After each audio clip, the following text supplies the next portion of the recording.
Hello, everybody, and welcome to Friends of the Force, a Star Wars podcast. I'm your host, Brad. And I'm your host, Sarah.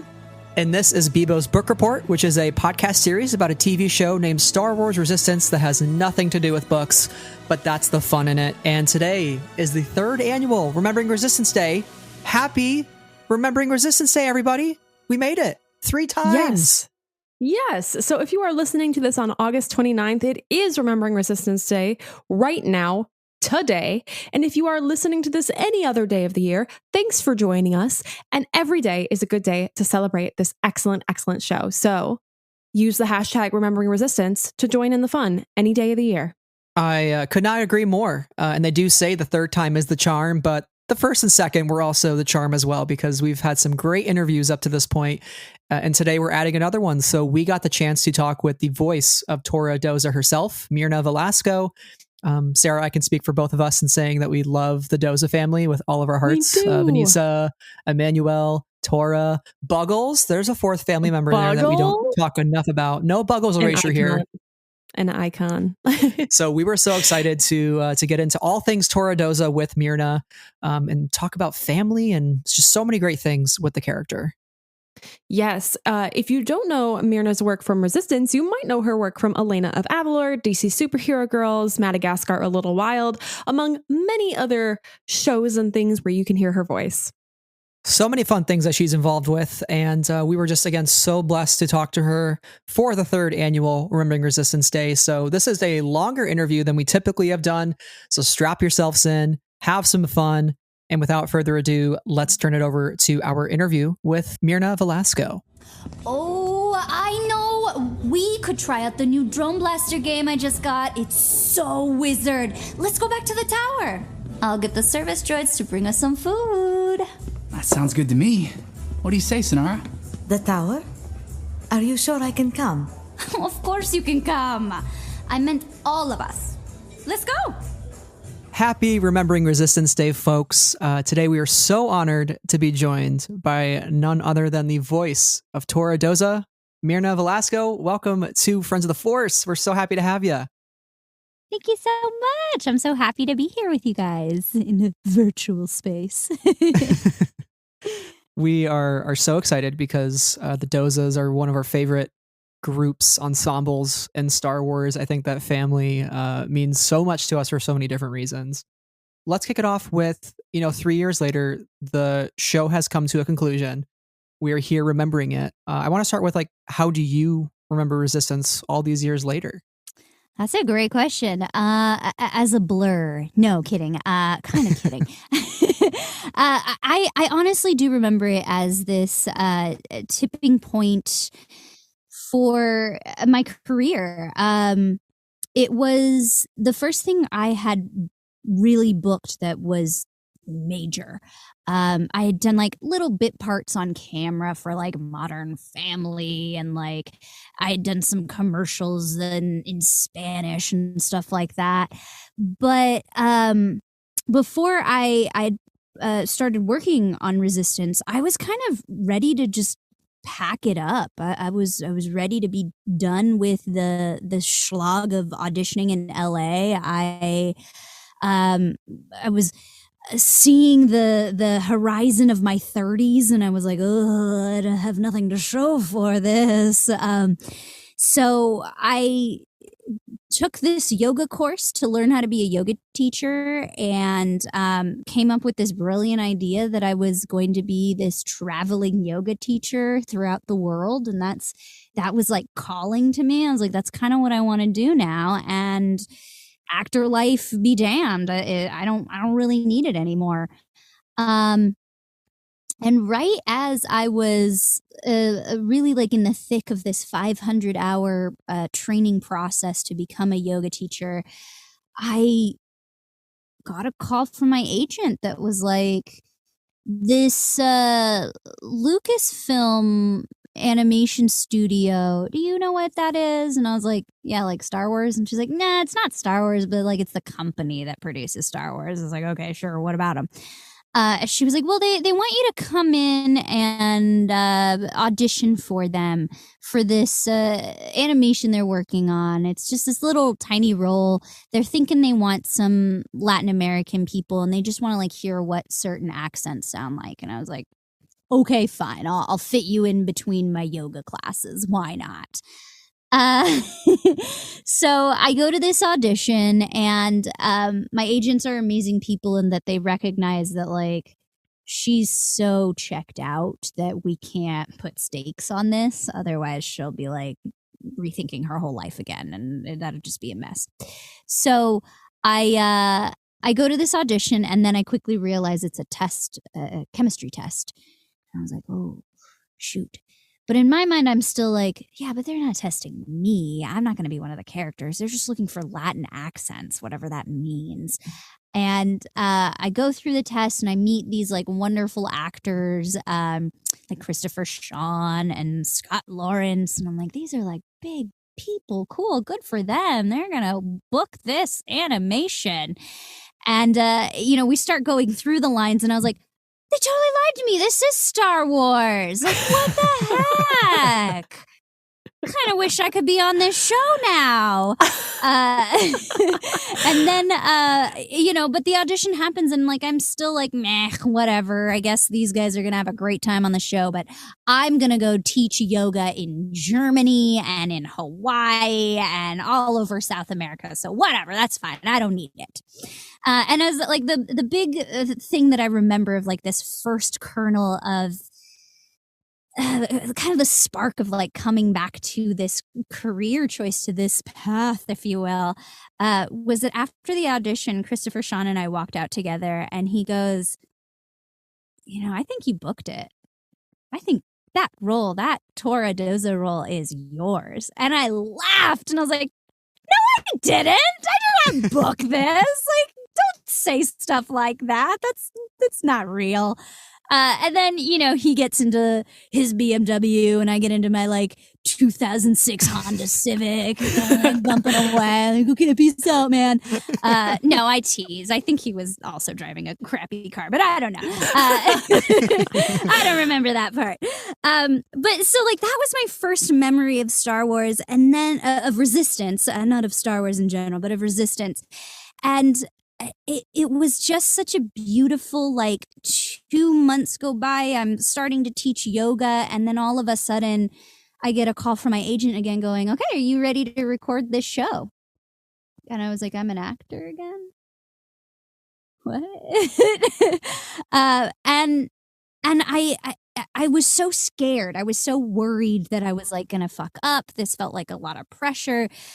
But there was never a point where Brandon Auman, the head story writer, and Justin Ringe, the head like creative producer at the time, there was never a point in which they were like, don't do this or do this. They were just so open to just find what was organic and what was real and what fit the story. And they trusted us. They always knew that like you guys are going to bring a sense of authenticity. And the reason we had that chemistry test was to just make sure that you guys could be friends.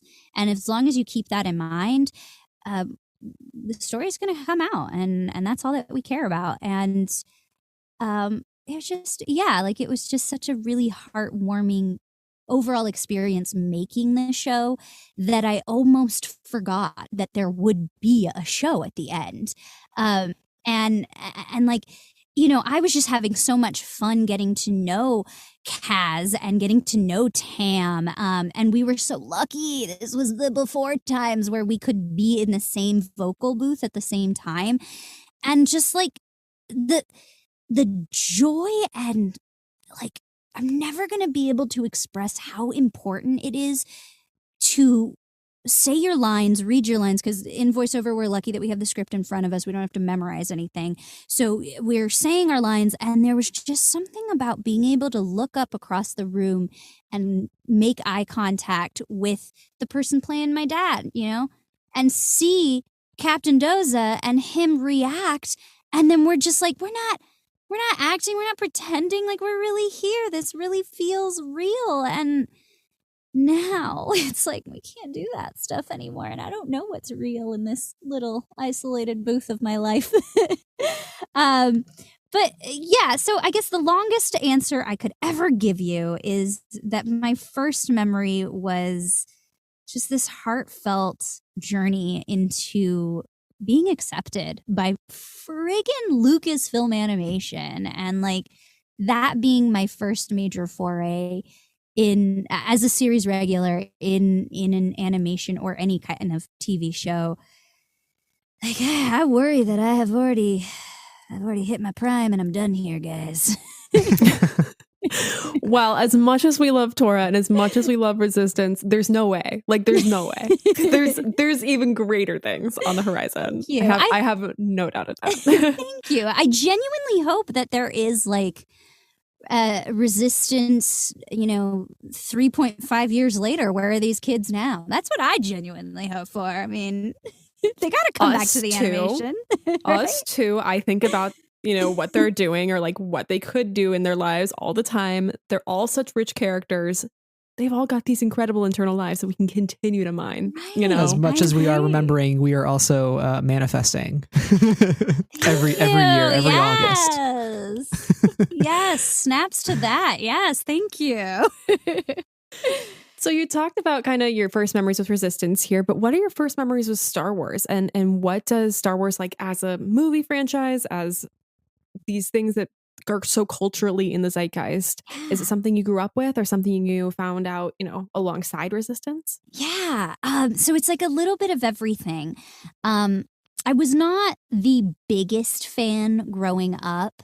And for a long time, I didn't really kind of piece it all together that all of these different stories were the same franchise and were in the same universe. So I'll start off with like one of my earliest memories is of my mom and her sisters talking about how they went to a drive-in theater to see this American space movie.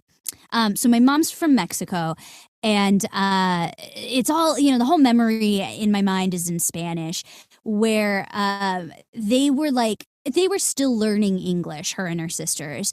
And so they go to this drive-in movie to like get exposed to the English language. And they couldn't quite understand what was going on, other than there was this robot called Citripos, and there was this other robot called Arturito, which like Arturito is like a nickname for Arthur in Spanish. So they kept calling this robot Arthur. And little tripos, which is like kind of a variation of like guts, the word guts in Spanish. And so I was always like, that is the wildest experience my mother could have ever had.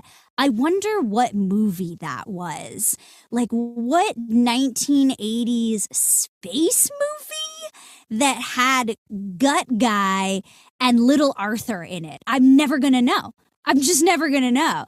And I, like my brother, sister, and I would kind of try to investigate what this was. And the closest we got to was the Star Wars parody Spaceballs from Mel Brooks. If you haven't seen it, it's so weird. I highly recommend it. It's just like, if you like parody, like it's fun. If parody kind of grates at you like nails on a chalkboard, yeah, pass, hard pass. But I thought it was like hilarious. And then it never occurred to me until I was about 10-ish or so that this was a parody on Star Wars. And luckily, luckily for some reasons, not luckily for other reasons, I grew up in Southern California in the suburbs of Santa Clarita. And they have like a really big pop culture fandom in Santa Clarita. And I was lucky to have made friends with a couple of little kids that really loved Star Wars. And, they were like novel readers. They were like, not only do we have these movies, the original trilogy on VHS, but our dads have it on Betamax or on Laserdisc. So let's watch it on Laserdisc today. And then I finally was like, oh my God, Spaceballs isn't its own thing? Okay. And I preferred Star Wars because like it was earnest and legitimate, and it was this first like a realistic introduction to sci-fi for me, and it just was like such community building too, that like I could look to my friends and see that like we're enjoying it, but also we're enjoying it because their moms and dads enjoy it. And then now I know, oh my God, it's not Gut Guy and Little Arthur. Like, oh, okay, I get it. And then it kind of gave me this like closer sense to my own mom of like, oh, let me sit you down and explain to you what's actually going on here, Mom. Like, let's talk about this. It's so much so that I forced my mom and my older sister and younger brother and I to go to the movies and watch episode 1 first day it came out. I needed to know more. I needed to know who's this Anakin Skywalker and how is he related to Luke, and what do you mean? Yeah, I guess of course they have to have a mom, but I wasn't really the type of kid that wanted to like sit through novels too much. I loved watching movies. I loved watching cartoons, and that sounds like the best to me. So that was kind of, that was the trajectory I took to find Star Wars, and it was always like comfort food, whenever I was going to theater classes and getting berated because my Shakespeare scansion wasn't quite right, or you're never gonna get that lead ballet solo because you don't have the training for it, kid. Well, I'd come back home and pop in an animation or my comfort food of Star Wars or any other sci-fi, and it was just like, that's okay. It's okay. These people are cool, and maybe I'll be like these people one day. And you were, because Torra Doza, I mean, talk about a comfort character. I think it's so easy for so many people to see themselves through Torra. And even, you speak about Star Wars being a thing that's very based around family when it comes to your relationship with it, and the idea of Torra and her family and what family means to her, and like what their family has had to go through in order to stick together and to thrive and to be a unit, right? Do you feel like Star Wars was a gateway in some sense to many other things? I remember in one interview you said you really like Dragon Ball Z. Like, it seems like you kind of share a little bit of geekdom like Sarah and I do. So was that like sort of a gateway, or how did you just sort of start to get into the voice acting career and also like leading you to work on many of these projects? Yeah, definitely. Star Wars was a gateway, a gateway drug into geekdom and hardcore sci-fi. Tell me about it. We'll host a whole podcast. yeah, definitely. You guys get it. Let's talk aliens now. No kidding. But it was definitely a gateway, and kind of this like weird little secret as well, in that like I also loved Dragon Ball Z, and I think when you kind of learn to suspend disbelief about these space people in this galaxy far, far away, long time ago, and you can kind of like start analyzing it and accepting that as it is, then things like Dragon Ball is also acceptable. However, I should just clear and specify. So my mom, being this amazing human that she is, she's the one that actually introduced me and my brother to Dragon Ball Z. And we first started watching it dubbed in Spanish because she wanted us to learn Spanish. And she thought it was hilarious. Now, she was watching it when it was just Dragon Ball. And it was the story of Goku growing up. And she was like, this is kind of a racy cartoon, but I love it, so I'm gonna let you guys watch it. And I think I was like no older than 7 years old when I was like, "What Yes. are we watching? I love this!" And from like Parenting done 7 right. up, right? But from that point forward, that was our thing. Like we'd come home from school and we'd pop on some Dragon Ball and watch Goku grow up. To be also completely transparent, once Goku grew up, I was a little bit like, I'm done here. I don't know that I can follow any more of these humans. Are they humans? I don't even know if that was ever answered technically. But anyway, my brother, however, like he's someone that if you just wanted to talk trivia and fandom up until present moment, he's the person that's like, of course I'm still watching Dragon Ball. Which one are we on right now? What season are we watching? And I'm like, that's dedication. I love you, and I've got to go work now. But anyway, so big tangent on how I came to know Dragon Ball. But yeah, like the fantasy was this big thing in my family. Fantasy, sci-fi, we loved it. My mom loves it. She loved instilling this sense of like magic in us. So it was always easy to buy into stuff like that. And then as I started growing older, growing up, and recognizing that like I have this not desire but need to be an actor, because it's through this need of finding and creating magic myself, I needed to do it the quote unquote right way. So I wanted to do it the collegiate way, the scholastic way, the academic way, if you will. And it became really heady. And it's a lot of like theater classes, analyzing scripts, and writing down your character's biography, and then like, you know, lying still and remembering the given circumstances of the play, reading the play over and over and over again, and then, you know, and then to get into a college of any sort, you also got to know Shakespeare, you got to know the classics, you got to know the Greeks, and it just is so much that I was almost a theater student, so yeah, it's a lot of reading, it's a lot of analytical stuff that kind of begins to separate you from beauty and magic and that desire to create worlds for yourself.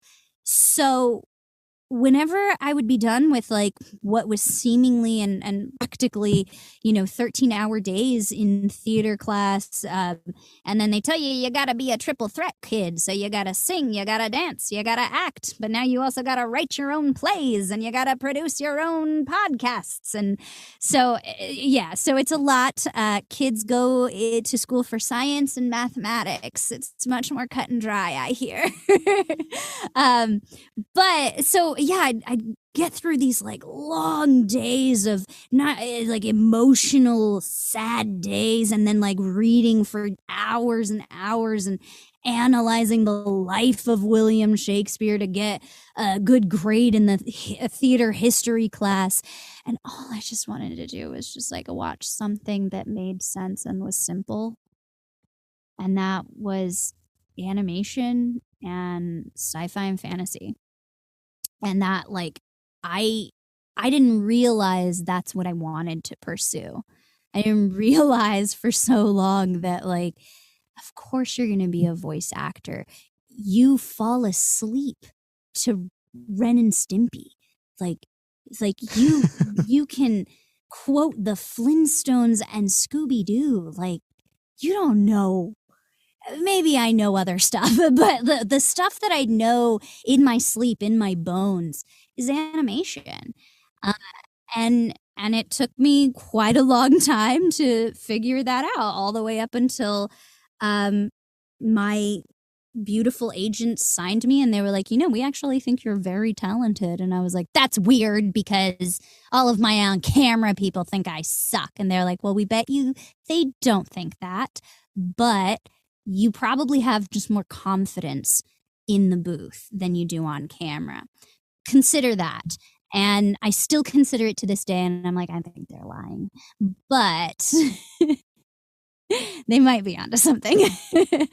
So I was having this conversation with Brad recently. I was like, do I trust them to tell me what they think is true? Yes. Do I believe them? Not necessarily. not always. Belief is tricky. It can be complicated. Yeah. It is a complicated relationship. Yeah, human and belief. Yeah. So that kind of like is the broad strokes of the trajectory in a long story. I ended up never actually going to college. No, I did go to college. I didn't complete college because I was booking commercials and I thought I'd be a hot star. And then yeah, my agents found me through the whole networking web of grossness that is networking in any field. I think that's my belief. Yep. But you stay gracious and you stay interested enough for somebody to be interested in you, and that's what it came down to. And did it the old-fashioned way in Hollywood. And I've been just really lucky. And I think that's the thing I always try to remind people as well, especially if they're trying to be an actor of any medium. It's luck may not be something we can cultivate, but it's good to be prepared. It's just good to be prepared. I'm a firm believer that luck is just timing and preparation. Like, exactly. I know that's a saying, right? But yeah, it's so true. It rings true. Yeah, absolutely, and I think if we're saying sayings, I try to remind myself and any other actor friend or any other artist really in my life that I've made a commitment to myself that being an actor isn't just this idea of like, you made it, you made Resistance, you're done, kid. Go out to the Bahamas and live your life now. Like, you can't really, as much as I love Resistance and I love what it had done for my career, I can't be living off of the Resistant residuals alone, But it is a constant action to make something. So I commend you guys for making this podcast and going out of your way every week, yeah? Every week. Pretty much. Yeah, making the product of your labor, of your passion, and that that's what we're aiming for, this ability to consistently make something. So if you are an actor, if you are an artist, just try to make something today. Try to make something as consistently as you can, and inevitably somebody's going to notice, and that's your luck. And if it takes a lifetime, well, I have to sigh and tell myself, well, this is my life's work. This is my life's pursuit. So I might not book the on-camera series regular on How I Met Your Father, which I have not. But am I just going to quit because it's too hard, because they haven't noticed me yet? No. I have to keep pursuing because I don't know what's on the next, over the next hill. I don't know what's over the next experience. So I just keep trying to make them auditions. Right. The ever-present self-tape in this tape. Yes, that thing. So kind of going back to like when you got cast as Torra and when this is all beginning to happen for you when it comes to Resistance. How are you going about? I know we talked a lot about studying Shakespeare and kind of the drag of that in some senses. Works for some people and not for others, and that's okay. Yeah. But how do you go about crafting the character of Torra? How do you make her real and authentic and like a real person, but she's made of pixels? Yeah. Thank you for asking. That's my favorite question. So I think the first step is deleting the idea that she's made of pixels. she's made of my magic stuff, and she'll be made of an artist's magic stuff, an illustrator's magic stuff. Will she be made out of pixels? Sure, in the same way that I am made out of cells. But I never try to think about like the finished product, because it's weird. Like this, I'm holding up my little Torra Doza action figure. It's weird to me to hold her like that. That's not Torra, that's plastic. Torra lives in me. But so instead of thinking of like, okay, what's a plastic thing that I know? What's another animation that I know? I try to think of who are people that I respect, revere, find inspiring. So when I first got the script for Torra, I read it and I thought, she's like a Starbuck. She's like a Battlestar Galactica Starbuck. Okay. I cannot be Katie Sackhoff. I want to be. I want to be so much, but I can't. That's her. So can I give what my idea of a Starbuck is? Could I do that? Yeah, I can be a little bit brash. I can be a little bit arrogant. I can be really good at what I do. I can be really smart. And we'll see how that comes out.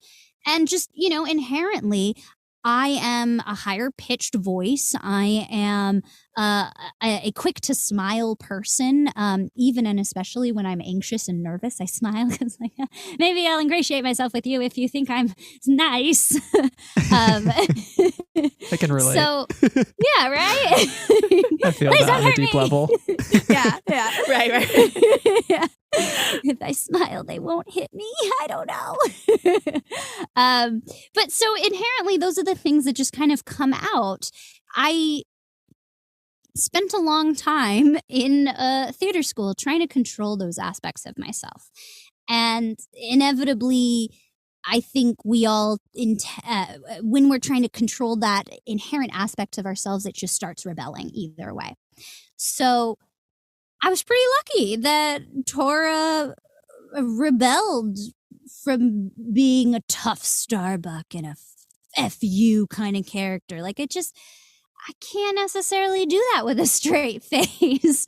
And it was lucky that arrogance that was also kind of happy rang interesting and true to the creators and the producers of the show. And that's ultimately what they wanted and what they thought would pair well with the illustration and what would be good for their audience. And that, like, it's good to see someone be in charge and not be angry all the time, especially since the show was technically produced for younger kids, between like ages of, I want to say like 7 to 11 or so. Yeah. I'm a 7-year-old. Why not? Same. Yeah, right. I love you. So it just like it all kind of fit together, and I just worried about the voice and worried about being as honest to the script as possible, and the rest I let everybody else take care of, because I can't know what she's gonna look like. I was so like grateful and pleased to see what she looked like finally, and I was like crying, and I'm like, what do you mean she looks like me? That's amazing. How did you do that? But yeah, that's kind of the answer. Does that make sense? Yeah, no, absolutely. I like that you're approaching it without even knowing what it's going to look like. So I think that's why it feels so authentic, right? It's not like you're performing to a type of look or something. It's just like, this is what I'm going to give the character based on the words of a page. And I Torra is somebody who is a jack of all trades in some ways, right? Like she's a gamer. She's a pilot. She's got a great dad who has a great mustache. Like, oh God, mustache game. Which is a personality trait about her. Yeah. Certainly is. Like dad's with great mustaches. I grew up with a dad with a great mustache, and it really informed my personality as well. So I think that is also why I'm quick to smile, because I don't know that I've ever seen my dad smile under a mustache. I just don't know. I love that. He's like the real life Captain Doza. It's perfect. Yeah. It was actually kind of scary seeing the animation when they first showed us all our characters, and I was like, that's like 100% what my dad looks like. This is weird, and I don't like. You didn't take a family photo, right? Are you sure you did not? Right, you like see a family photo? Yeah, exactly. Are you guys like doing some serious Instagram stalking or what? Because this is weird.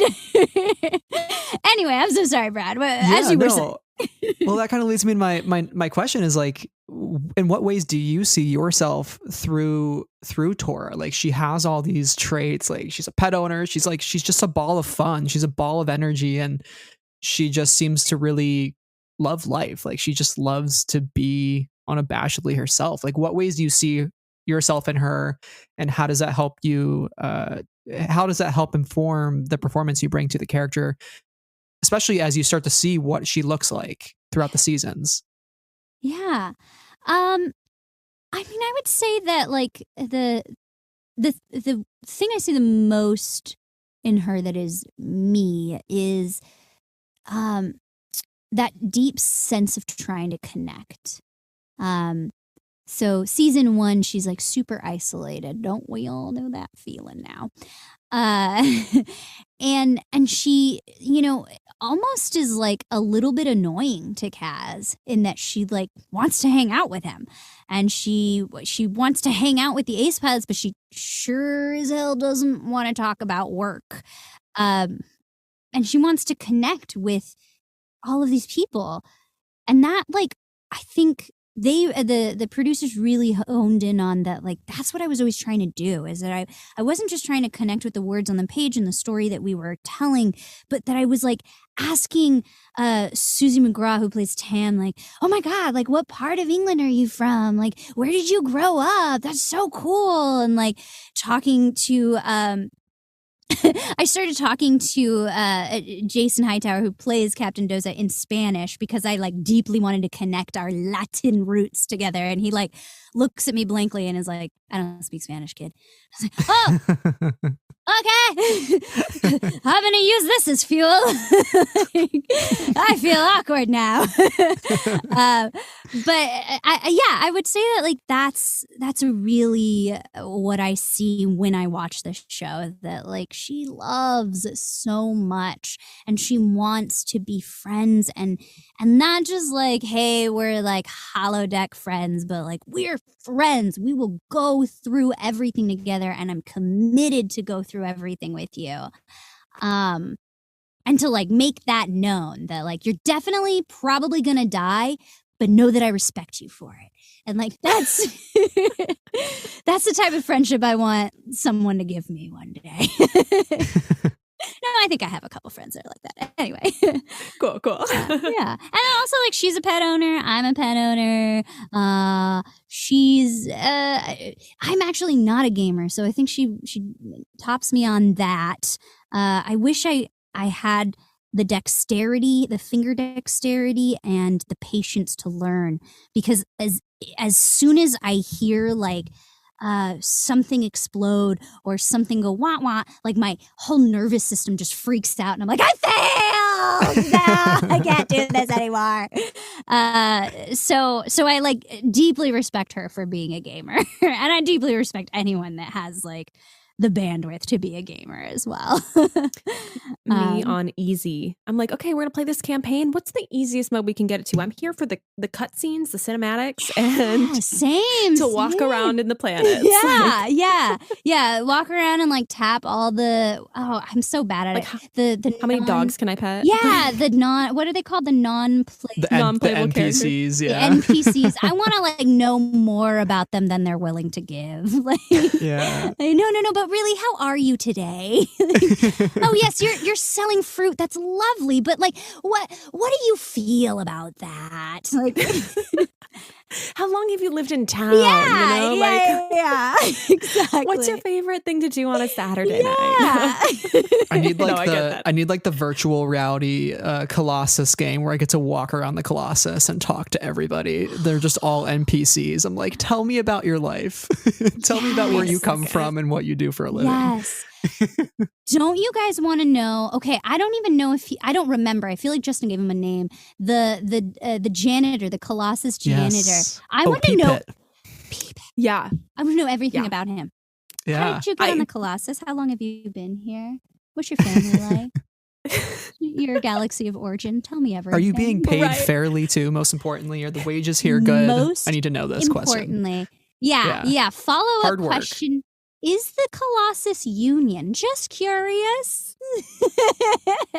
I feel like it needs to be, right? I don't know. Yeah, I don't doubt it. Probably, definitely. Yeah, hopefully, definitely. Anyway, great chat. Thanks, guys. So you talked earlier, you mentioned like being in the voice recording booth and being able to look up at, Jason Hightower or your various scene partners and get to interact with them. What was it like on the day-to-day? Do you have any great memories from being in the voice booth with all the other actors and under the direction of Mary Elizabeth McGlynn and alongside the producers? Anything that sticks out to you? God, yeah. Yeah, we would play games.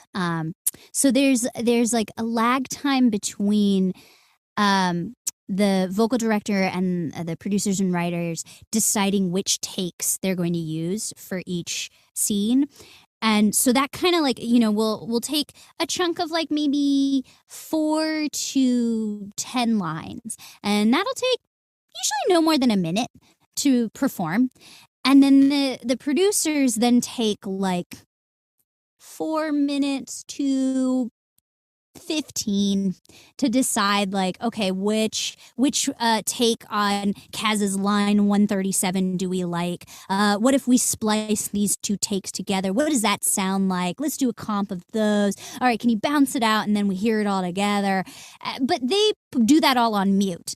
And at first, I was like intently watching them and thinking like, they're going to fire me today. Today's the day they're going to fire me.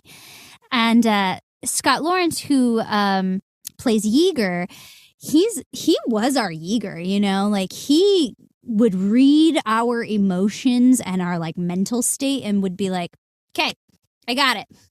Let's play a game. Hinky Pinky, you got to rhyme some words. And then we got to figure out what that means. Ready? I never came up with one because I was like, I have no idea what that says. But it was always fun to like guess. Or he'd come up with like another. I'm trying to think of like all the games he had us play. We'd do like Zip Zap Zop. I don't know if you guys have ever played that, where you clap and say zip to one person, that person passes it along. And we'd just like sit and talk and tell jokes and like try to. So Scott was amazing in that, like, he's not a comedian, but like he understands the formula of comedy. And so he'd try to like make up jokes for us to laugh at. And at some point we'd be like, I don't know that makes sense, Scott. Like, what are you talking about? And he'd just so earnestly be like, yeah, I didn't deliver that well. Anyway, so what are you guys doing? So it was just like anytime we had like a whole group record where we could talk forever and get to know each other and play games. It was just like, I just knew like any group record we have is just going to be so much fun, because we're going to have those like for every 3 minutes we work is 15 minutes of us just sitting around and playing and getting to know each other. And you're like, that's not a bad gig to also get paid while doing. Right? This is my job. That is awesome. There's one thing that's so clear from the Resistance cast, and it's just like, it seems like one big happy family. Like, I think it's so rare to find a group of people who don't just see it as a job, but like see it as an opportunity to connect with one another and like do something really special. And like, that's pretty evident from like when you guys took to the celebration stage and had your Resistance panel, which regrettably Sarah and I were unable to make because we were flying back home. My greatest regret of all time. It's not even funny. I know we're fake fans. Like, end it now. This whole remembering Resistance charade is to compensate for us missing that. I can see clearly. I can see that clearly. No, I'm kidding. You guys missed an awesome panel. It was the first thing I clearly watched when I got home. I like put it on YouTube on my TV. I was like, okay, FOMO. Yeah. And like clearly you guys were the only ones on the plane because there were so many people there. Going to Celebration, I was like, maybe there's going to be like 4 people who are interested in Resistance. Like, there are so many Princess Leia cosplayers. I cannot compete, so whatever. And walking onto that panel stage, so I did like like an Instagram live or something. I don't know, but I was like legitimately freaking out because I walked out thinking there'll be 5 people. It'll be hilarious.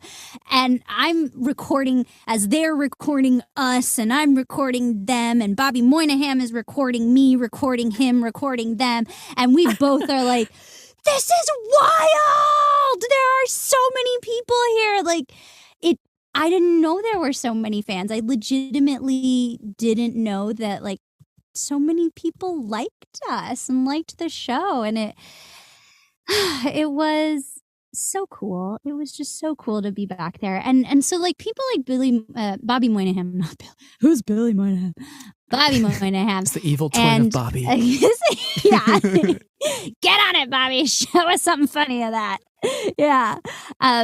Like Bobby and Donald Faison, like we got to play with them maybe a couple times because they're like heavy hitters, and like I'm still starstruck that I met Elijah Wood. Like, whoa, he shook my hand and was like, "Can't wait to play with you guys," and I was like, "Oh my god, he said that to us." We should be like shining his shoes and like being his seat or something. Yeah, but like just to know that they loved Star Wars as much as we loved it, and that they like respected what we were doing, and that they wanted to be a part of it, and it just enhanced us. It made us better actors. I won't speak for everybody because I think everybody else is a better actor, but it made me feel like a better actor. And it was just this sense of like, we are, whether they're more well-known actors or not, we have this deep common love for something. And like, how can we not feel like family? How can we not look at each other and just be like so giddy and excited that this came through? This was love. And seeing the crowd there, I will say, like, you know, just from when we do this day and just in conversations with our friends, like the Resistance fan base is passionate. We are small, but there are many of us. Like, I think of that one meme all the time. Like, all 10 of us, but like really there's more than that. Like, there are so many Resistance fans. It's way more than 10. Sometimes it feels very small when you think of things like, you know, the popularity of The Mandalorian and all these big Star Wars things that are happening. But like, we see Resistance just as big, like just as important to all the stories that we've gotten. And like, yeah, I hope there's a season 3.5 or whatever. Like, I hope we get that at some point because these characters deserve the world and deserve to like have even more time on screen. Yeah, thank you. I hope so too. And like, how can it not be a big thing when you have a ship that's literally called the Colossus in it? The people who haven't watched the show yet are like really missing out on the greatest ship in the entirety of Star Wars, and that's just facts. That's just facts. No spoilers, but the end of season 1, I cried and screamed. And like, if I can try to convince anybody who's like listening to this pod or anybody out in the world to watch Resistance, it is those surprises that I'm going to say something controversial. I don't know that I was as often surprised during The Mandalorian as I was in Resistance. There, I said it. Yeah, there are hot takes. Hot takes. Yeah, hot takes from Myrna. There were a couple, you know, and then like watching the Book of Boba Fett, there were a lot of episodes where I was telling my brother, I think I'm done today. Like, I don't know if I need to keep watching this show. And he was like, super hot takes. He was the one that was like, no, keep watching. There are surprises, some resistant worthy surprises. Don't be a snob. And I was like, okay, fine, I'll watch it. And I'm glad that I did. But like, I think that's the real true heart of Star Wars, is that we give you turns, no matter if it's just this 2-season little we are small but we are many fans. But or if it's friggin' Obi-Wan Kenobi's show, like we can't compete with Ewan McGregor, but we can enhance him, okay, and we can give surprises as well. Nobody can compete with Ewan McGregor. He is the center of the universe, and we all just orbit around him. I'm just happy to be revolving around him. Yeah, That's okay. same. It's more than okay. It's delightful. Oh man, I'm very happy that show exists. Us too for sure. I'm like, okay, so if anybody, I'm gonna just throw it out into the universe. Huge crush on Diego Luna over here. I am so excited for Andor. Just so excited. Welcome to the club. We are. It's our whole personality now. Fun fact. Yeah, it's our one personality trait. Yeah. From now until the end of time. Yeah. So excited. But also bring back the animation. Yes. Yes. I don't know if you've watched Bad Batch season 1, but there are like some really good little Resistance nods in there. Isn't there the little Buggles creature that I can't say the names? I was like, I know that. I can never remember their names, and I know that Brandon Auman told me several times, and I'm always still like, yeah, but let me Google it because I don't really remember. Yeah, they're just all Buggles. Yeah, I agree. They're all named Buggles. Yeah. They're the Buggle species. They're all named Buggles. They're just That's Buggles. great. Yeah. I'm so glad we finally like put that down in stone. That's that. Yeah. As author Daniel Jose Older would say, canon with the gavel. There you go. So. Perfect. Love it. You spoke of family and within the cast, but centering it down to like Torra and her family, and we alluded to it earlier. I think one of the biggest things with Torra, and that's explored in season 2, is her mom, Vanessa Doza. And this was just such a revelatory thing because we hadn't really heard much about her mom. We knew her relationship with Captain Doza, and we often don't see a lot of mother-daughter relationships in Star Wars. Like, there's actually very few of them. Unfortunately, I think often it's really focused on the father and the son. So to get this story was like so refreshing. It was so new and it was so needed. What does that relationship mean to you? And even you can even expand it to the daughter-father relationship too, but just like having these two parents who are looking out for Torra, and like what family means to this group, and like what they've had to go through in the war, and like being separated for so long, especially on her birthday. It's so sad. The first Resistance episode I like sobbed over. I was like, oh God, just bring her home.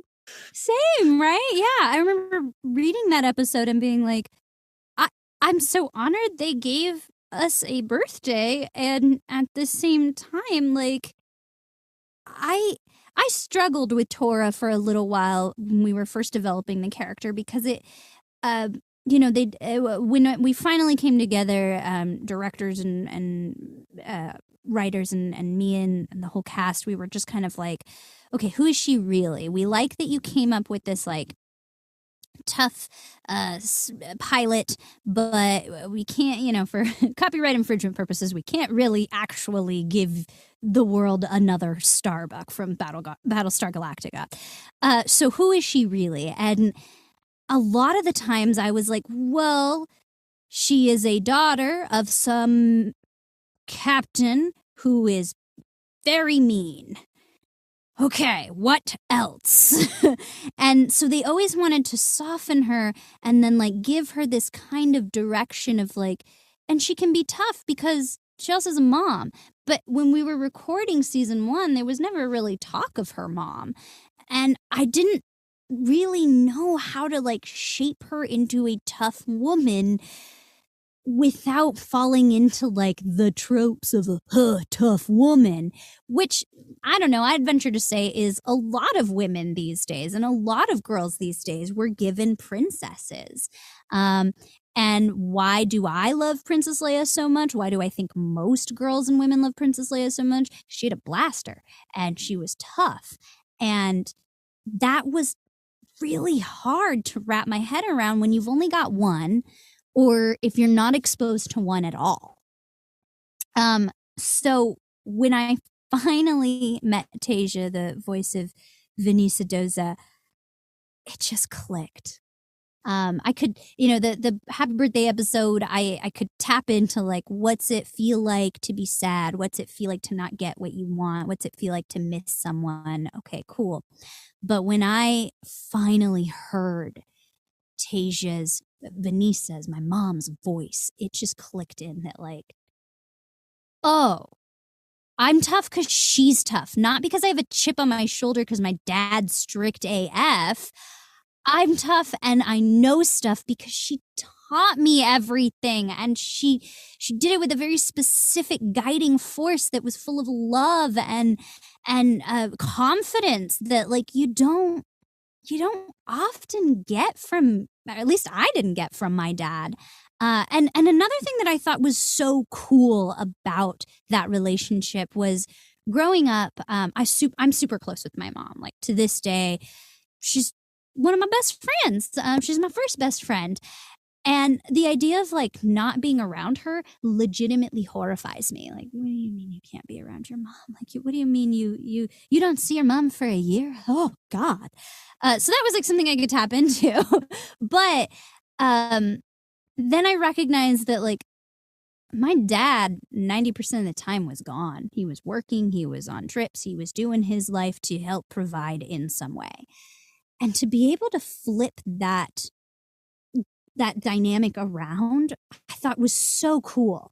And just like also really informed the way we tell the stories about families, and that we often, or at least I often, expect the father figure to not be as present.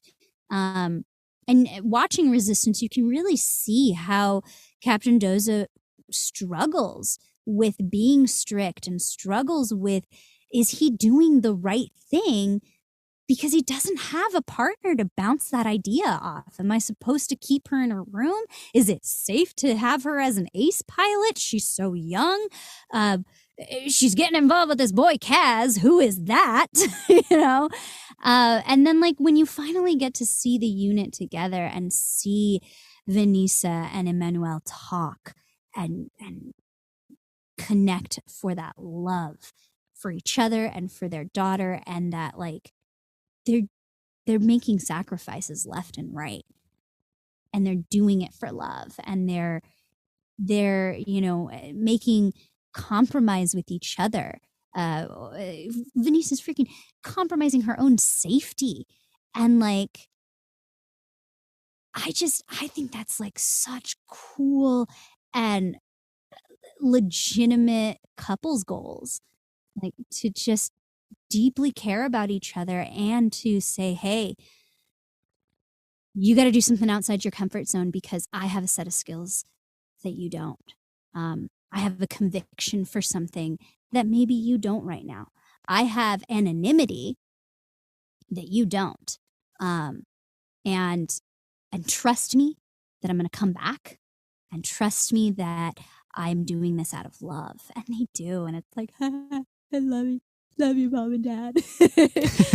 They're the best. Yeah, They're the best. They're the best. They really are. They really are. Yeah. They've taught me a lot about how to be in relationship and how to move forward with a partner. Because I think at the end of the day, that's what they are to each other. And like any of us should be so lucky to have parents that look like that and are thinking for each other and for their child first. Sarah and I say it all the time. We could watch or read so many stories of these characters, but I really do feel like, and we both feel this, like the Dozas are just so interesting. You got the dad who was in the Empire, the mom who took him out of the Empire. Then they have this daughter who's just like so amazing and just like the best of both worlds for these two characters. Yeah. Inhabits all of their traits. Yeah. Yeah. And like sometimes I equate, and maybe it's a false equation, but I equate the idea of like working for the Empire and being a part of the Empire as like any like major personality or personal flaw that a person has. Like, what if you just like were really deeply addicted to like a really harmful substance? Or what if you were like really extreme on a viewpoint that was harming your family or your community? And to see that Doza came out of that. And it wasn't just a thought process he did on his own. He needed people like Vanessa to love him. He needed friendships like Yeager to trust him and pull him out of that extreme experience and that extreme empire to come back. And like, what a comeback story. I wish we could... Season 3.5 is going back in time and seeing that, you know, like... Hell, I'm saying let's throw Captain Doza, young Captain Doza, in like Andor. Hell with it. Let's do it, you know? And even, you know, thinking about all these people that have been so important to him, Torra, right? He's got the Imperial uniform in his closet, you know, the skeleton in the closet, and she's the one that can kind of keep him softened. And to keep him that fatherly figure, right? Like she gives him purpose beyond like ruling and like being in the high tower. Yeah. And also like touching on that, recognizing that the Empire probably did a really good job at ruling. By definition, that's what an empire does. It rules. But it ruled so heavy-handedly, and it killed people, and it destroyed planets. And his first education on how to be the person in charge was that. So he needs someone like Torra to soften him. He needs to be reminded that you have to make decisions out of love. You have to make decisions out of community compassion. And I think like what's so cool about Torra is that she doesn't, she never leaves that sense of compassion.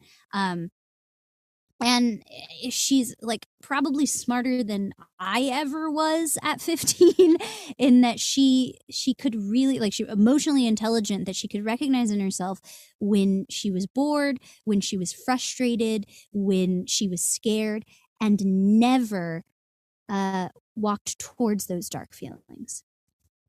But that somehow found a way to say, okay, well, how do I do this out of love? How do I get out of here, out of this experience with curiosity and light? I'm like, that's just good writing, guys. Absolutely. Love is unifying. Representation in our galaxy is so important, and it's also so important in the galaxy far, far away. For so long, Star Wars looked one way and, you know, had a very specific lens with which it was created, and that is what it is.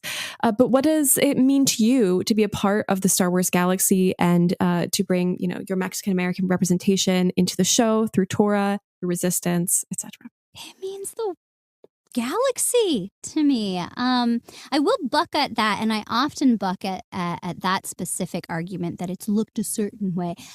You were only looking at the main characters. That's fair. Yeah, that's a fair response to that, for sure. And another thing that I always credit my mom to is she would say, look at the people around the main character. Look at the things around the main character.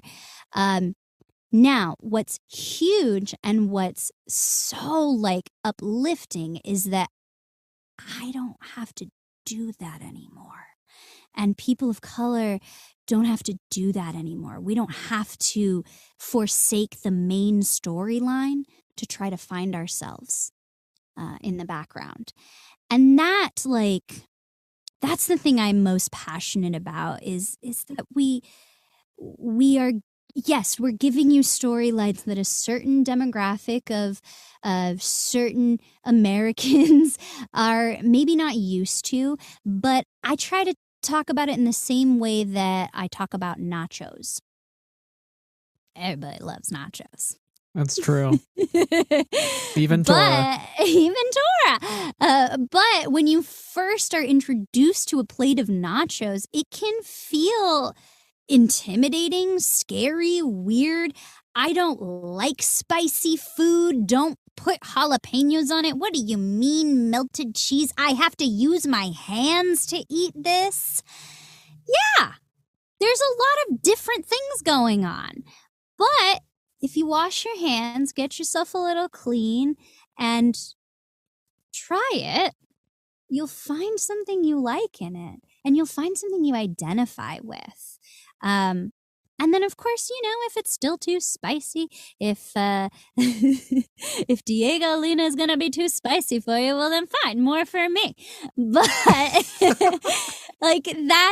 it's so exciting, and it's so joyful that I can call up my aunt or my girl cousins and be like, oh my God, 6 a.m. Diego Luna's going to be at it. And that we have someone that we can look to and not have to look around for.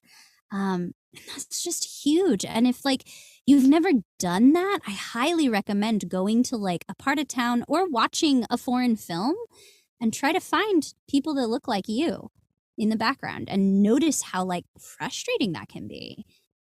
Maybe its capacity will grow. I don't know. Mm-hmm. So that's that. It's incredible too. I mean, of all the live action Star Wars that has come out, it's basically all headlined by people of color. It's incredible. You have Pedro, you have Tamora Morrison, you have Ming-Na Wen, Diego Luna, Rosario Dawson. Yeah, you have just so many amazing actors at the forefronts of these TV shows. Like you said, you're not on the periphery anymore.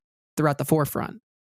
Yeah, and I will also say, in defense to people who kind of are expecting a character to be a certain way or expecting a franchise to be a certain way, I love Rosario Dawson. I think she's also goals as a human being and as a performer.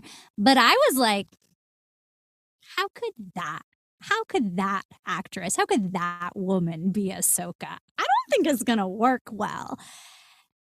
She delivered. And we have to kind of accept that, if we accept a species from another galaxy has purple skin, has multicolored skin, then we get to open the pool of people who could represent that as well. Mm-hmm. So absolutely, it's an opportunity. It's more competition because now even I'm fighting for those kinds of roles. But it is, if you always try to look at it as friendly competition and as a way to better yourself, make yourself a better actor, make yourself a better artist, make yourself a better human, it's never going to be bad. It's always going to be good. It's always going to be better. Rising tide lifts all boats. That's for sure. Yes. This is the saying show. We've had so many great sayings on this episode. Show. I love it. Yeah. So, the sayings show. well, maybe we'll pull a few more fun sayings at the end of this episode, because we have a little bit of a fun rapid fire round here of questions to close us out. Not trivia though. Okay. So no stress. Thank you. All right answers. Sweating in this little vocal booth here. Oh God, let me Google it. What is the Buggles name species? It's Buggles. That's the correct Buggles. answer. That's the one trivia question we've already addressed.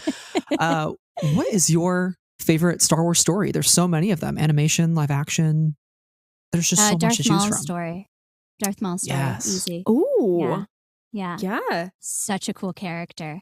Yes. That's the character that I did go out of my way to find comic books for and everything. He's such a multifaceted character. And then Sam Witwer. Another thing I keep throwing out. I'm gonna meet these people and I'll be like, I never said that about you. What are you talking about? But he is brilliant and so beautiful as well. So yeah.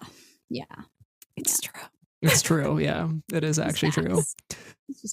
I don't know if you've listened to any of the Maul stories in books, but there's a Maul book a Legends book that just got a re-recording by Sam Witwer. And he also recorded a middle grade short story that's a part of an anthology. And it's amazing. So if you want 6 hours of Sam Witwer's voice in your ears, that's the place to go. Star me up Wars right now. Shadowhunter. That is the book for all of our listeners too who are so interested in much. that.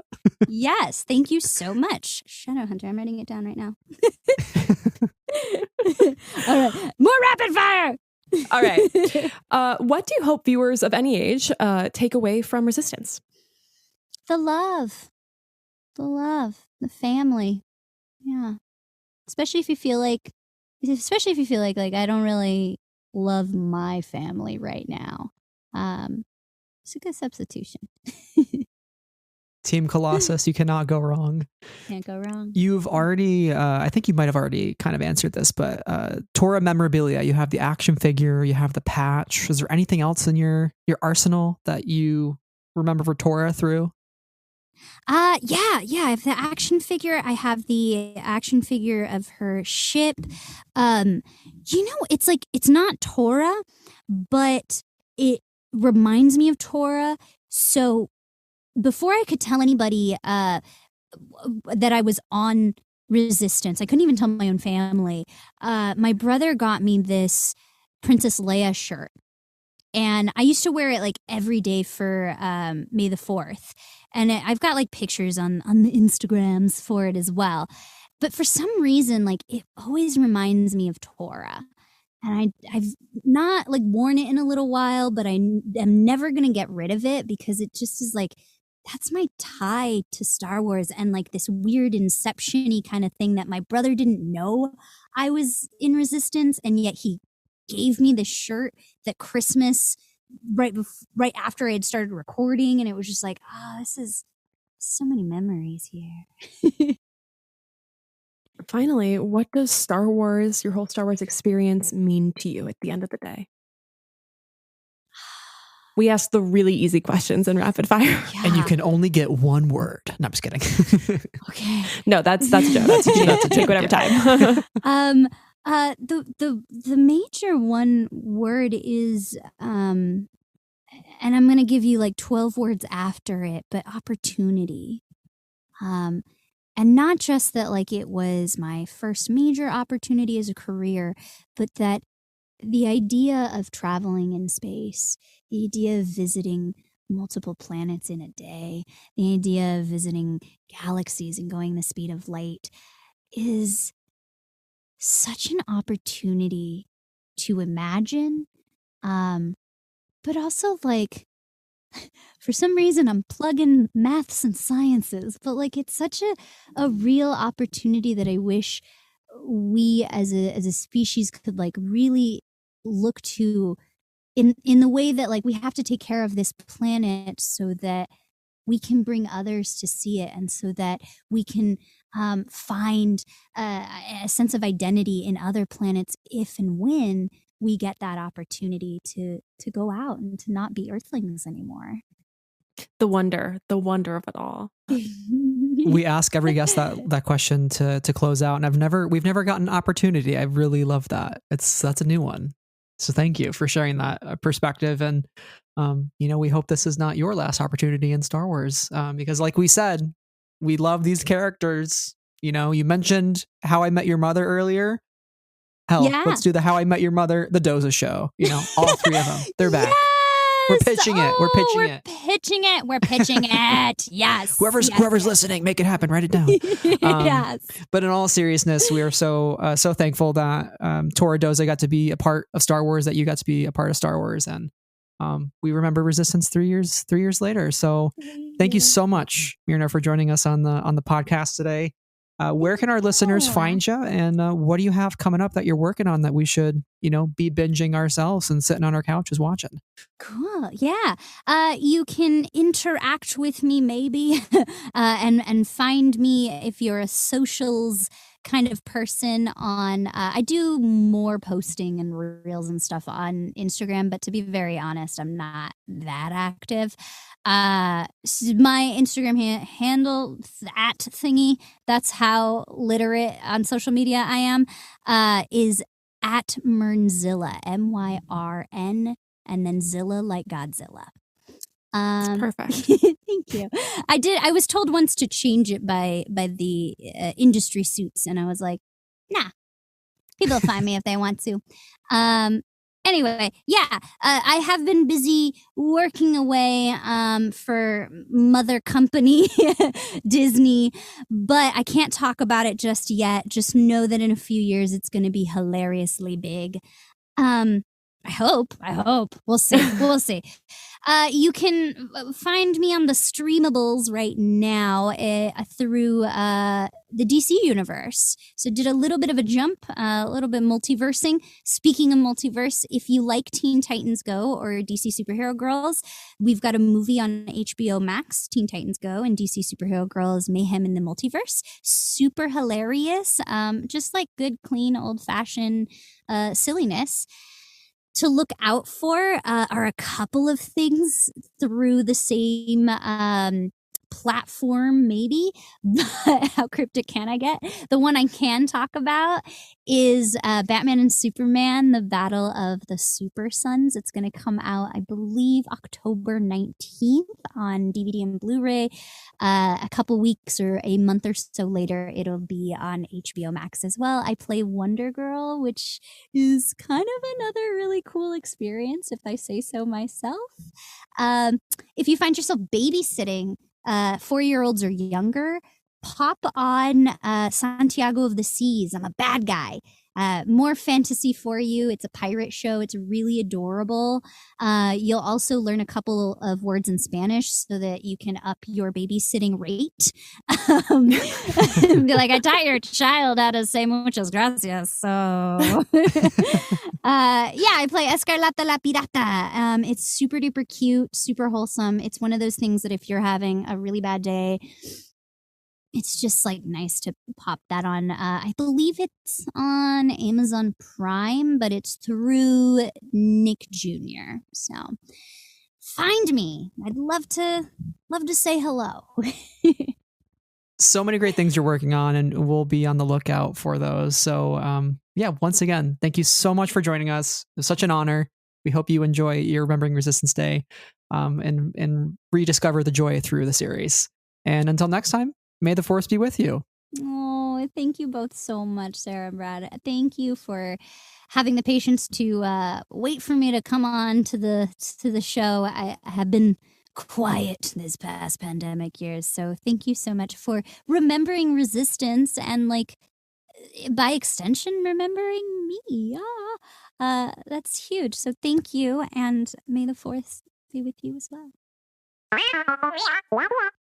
Thank you, everyone, for listening to our interview with Myrna Velasco. It was such a pleasure to have her on the show, and I hope that you enjoyed this conversation with her just as much as we did. Yes, and that puts a conclusion to this year's Remembering Resistance Day event. But like we said, there is never a bad time during the year to remember this show because it's so great. And if you haven't given it a chance or started watching it, now's your time. So it's never too late. Find it on Disney Plus every day of the year, not just today. Yes. In the meantime, you can hear more from us here at Friends of the Force by following Sarah and I on our socials, as well as the podcast. And if you'd be so kind, leave a 5-star written review wherever you're listening to the show, and make sure to subscribe so all of our future episodes drop right into your podcast feed. We also have a Patreon where tiers start at just $1, and we are immensely grateful to all of our Patreon supporters. So thank you to Amy, Brian with an I, Brian with a Y, Cheryl, Clay, Danny, Davis, Dylan, Donnie, Huang, Jen, Knights of Ren, Leanne, Levi, Lucy, Lindsay, Randy, Rob, Saber Bouquet, Sky Talkers, Stephen, Travis, Tom, and T. Thank you all very much for your support, and thank you to everyone who listened to this episode today. We appreciate it. Yes, thank you all so much for your support. Thank you for celebrating with us this year, and until the 4th annual Remembering Resistance Day, Team Colossus out.